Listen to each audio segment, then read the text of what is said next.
Hello guys, good morning. Nandito tayo sa workshop namin.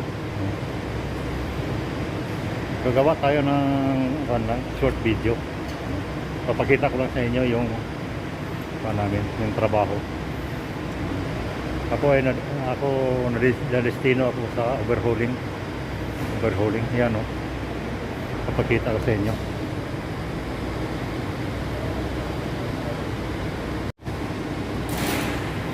Dito ako na destino guys, dito sa yan o, engine overhauling shop. Dito yung pakikita ko yung sa loob. Ito yung loob na sa loob ng overhauling shop. Ayan o, marami kaming mga dito, mga scrap na siya, pwede surplus, tawagin natin surplus yan. Ayan.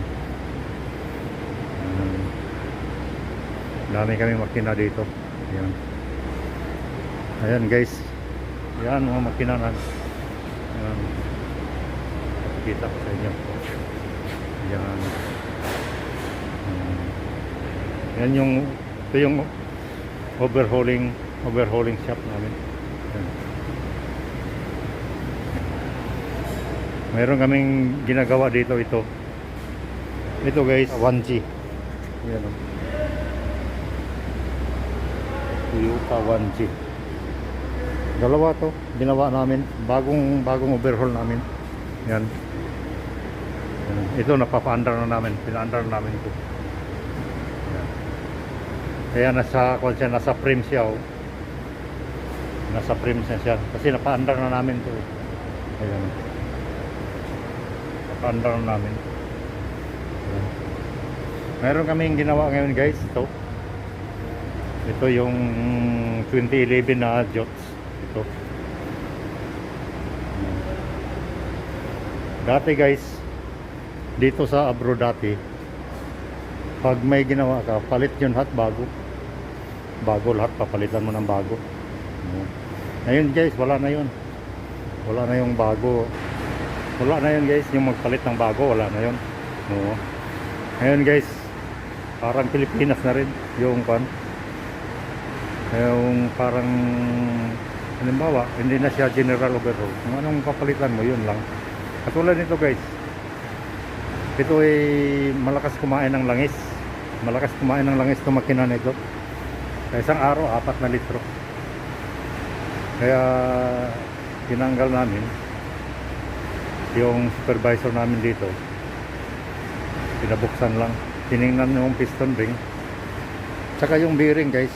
Maganda pa yung bearing. Ito. Yung sa main bearing oh. Wala pa yan, oil lang yan oh.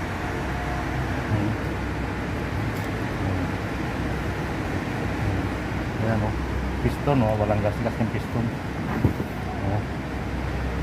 Maganda pa yung piston. Ang problema nito guys, piston ring lang. Tingnan mo yung piston ring oh. Ang laki na ng gap. Ayan oh. Laki ng gap oh.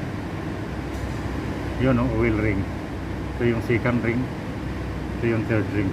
Malaki na yung gap dyan guys. Kaya papalitan yan, oil ring papalitan, cylinder head gasket, oil ring, piston ring papalitan, yung mga piston ring. Ito piston ring papalitan, tapos i-grind yung barbula, i-grind lang yung cylinder head valve, tapos magpalit tayo ng wheels na valve seal.